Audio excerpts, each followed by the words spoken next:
ဲလို့စားခိုင်းလိုက်ပြီဆိုတော့ပထမဦးဆုံးလောက်မှာဘက်စားတာပဲမတ်စမင်းကအပေါ်လေးမှာရှိတဲ့တွေ့ကြောင့်မလို့အက်တီမိုက်ရတာနဲ့ enemy မတ်စမင်းကိုတော့ကိုင်းမှာမလို့ red belt ကိုအရေးစားအဲလို့ကိုင်းရင်အဓိက level 1ကိုသေချာသုံးတတ်ဖို့ပဲ level 1ဘယ်လိုသုံးမလဲဆိုလို့ရှိရင်ပထမဦးဆုံးတစ်ရှစ်ဆွဲပြီးရင်အောက်မှာအဝိုင်းလေးရှိမယ်အဲအဝိုင်းလေးကုံသွားတာနဲ့နောက်တစ်ရှစ်ဆွဲလို့ရမှာဖြစ်ပါတယ်ဘယ်လေးဘာညာစားပြီးတော့80မိုက်ရရင်အပေါ်လင်းရ enemy မတ်စမင်းတော့ကိုင်းမှာပေါ့ဗျာကိုရီးယားကန်ကောင်းချင်းတဲ့ enemy ဆန်းကြီးအောင်မှာတင်းတော့မြန်မာလိုကြီးလိုက်လာရော80မိုက်ထိုးဘယ်စစ်တေးလေးတစ်ချင်းတစ်ချင်းရရော level 1 level 2 show တကောင်အမှ swing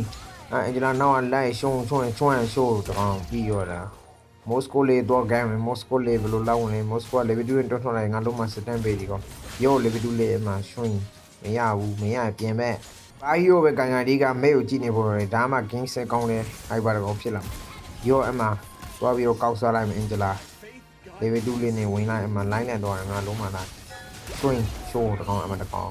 အီမီလေးကဘာလာလို့တာလဲတော့မသိဘူးတကောင်တည်းရောအမှ swing အင်ဂျလာလေး80မတ်ထိုးလိုက် level 2သုံးလိုက်တကောင် show ရောအမှကီမီလေးကိုလိုက်တဲ့ရောတပခဲလွေးတာကွာ enemy moscow လေးကဘာလာလို့တာလဲမသိဘူးတကောင်တည်းရောအမှ swing ရောကေးပြရင် moscow လေး ACB ရော level 2လေး80မတ်ထိုးလိုက်ငါလုံးမှာ level 1နဲ့ရှောင်းသွားရင်ဆောက်စကေးကရောအမှခက်တီလေးပြင်လာအမှ show လေးလူလေးငါလို့သေးကိုရလေးတေကိုဖေးအကောင်တွေကစောင်းရစကီကောင်းလို့ဟိုဖေးအကောင်ကငါးကောင်လာကန်တာငါလို့အကုန်ရှိုးတော့ရှုံးပြီးပေါ့ကွာ